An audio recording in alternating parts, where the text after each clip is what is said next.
Imagine this, you walk into a showroom with so much money in your pocket, you could buy the entire place without even thinking.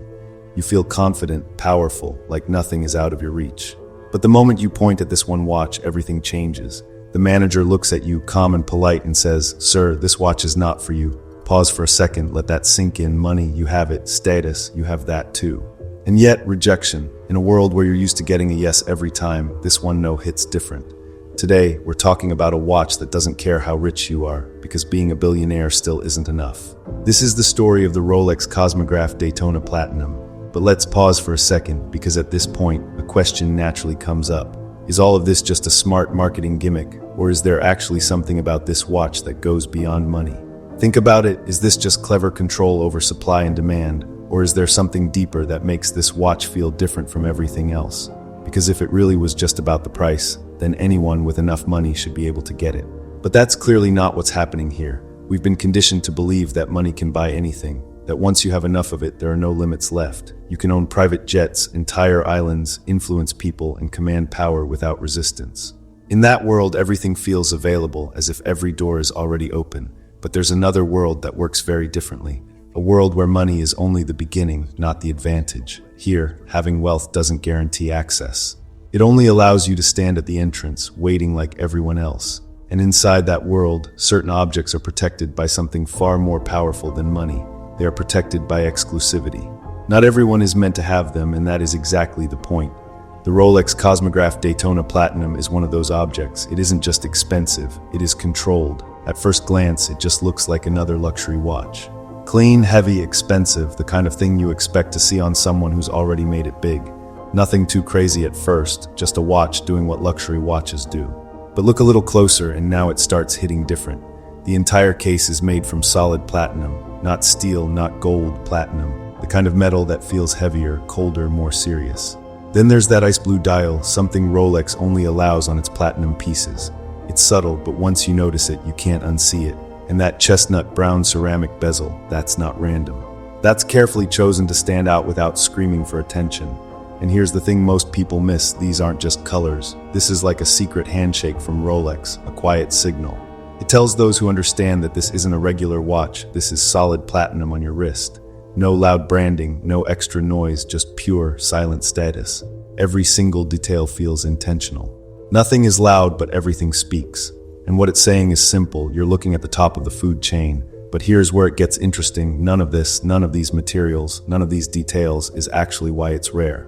Here's the real reason behind all this, and it's not what most people expect.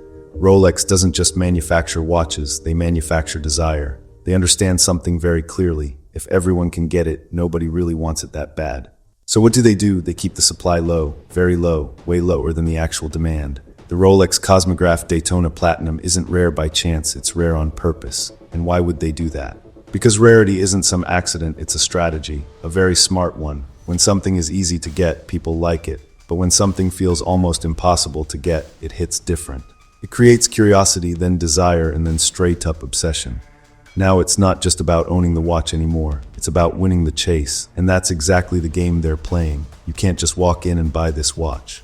It doesn't work like that. There's no price tag sitting there waiting for you, no simple add-to-cart moment where you just click and move on. It's not that kind of game. Instead, there's a list. But this isn't your normal waiting list where you put your name down and wait your turn. This one hits different. It's invisible, nobody shows it to you. It's unspoken, nobody really explains how it works. And most importantly, it's completely controlled by the dealer. They decide who gets in, who waits, and who never even gets a call back. You could walk in thinking you're ready to buy, and walk out realizing you were never even in the race. With the Rolex Cosmograph Daytona Platinum, you don't apply for the watch chooses you. Here's the part that really catches people off guard. Even if you have unlimited money, you can still hear one simple word, no. And not in a rude way, just calm, controlled, and final. Because Rolex isn't impressed by money alone. They see that every single day. What actually matters to them is something way more subtle, relationship. Have you bought from them before, not just once, but again and again? Have you built real trust with the dealer over time? Do they recognize you, remember you, prioritize you? Because here's the truth, the dealer isn't looking at your bank balance. They're looking at your loyalty. They're quietly asking one question, are you even worthy of being in their circle? If the answer is no, then nothing else really matters. You're just another rich person walking in asking for something rare just like everyone else. And in this game, that's simply not enough. This isn't even about watches anymore. Not really. It goes way beyond the product. What's actually being sold here is status.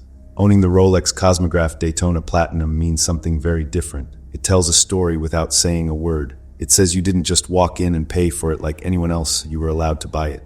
You were picked, and that changes everything. Because now it's not just about what's on your wrist, it's about what it represents: access, recognition, position. The kind of stuff money alone can't guarantee. That's how the game works.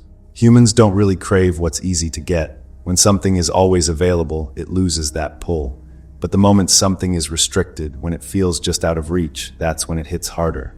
People don't chase what's offered to them, they chase what's denied. Since most people can't get it directly from Rolex, they start looking elsewhere. And that's when they enter what's called the gray market. Now this is where things get a little wild. A watch like the Rolex Cosmograph Daytona Platinum has an official retail price, something set by the brand. But in the gray market, that number doesn't really mean much anymore. Suddenly, the same watch is selling for double, sometimes even triple the original price, and people are still buying it, no hesitation. Not because the watch magically became better, not because the materials changed, but because getting it the normal way is almost impossible. At this point, you're not just paying for the watch, you're paying to skip the line, to bypass the system, to get instant access. And in this world, access isn't just valuable, it's priceless. So what actually makes the Rolex Cosmograph Daytona Platinum truly rare? When you strip everything back, it's not what most people think. It's not the materials, not the platinum, not the dial, not the bezel. Those are impressive, sure, but they're not the real reason. It's not the craftsmanship either. Yes, it's precise, detailed, and almost perfect, but that's expected at this level. And it's not even the price. Because there are people out there who can buy it without even thinking twice. The real reason is much simpler and way more frustrating. You can't just decide to own it. No matter how much money you have, no matter how ready you are, that decision isn't fully yours to make. In a world where money usually opens every door, this watch sits behind one that doesn't move so easily. One of the very few doors where money alone still isn't enough, and maybe that's the whole point. Maybe that's exactly why everyone wants it so bad.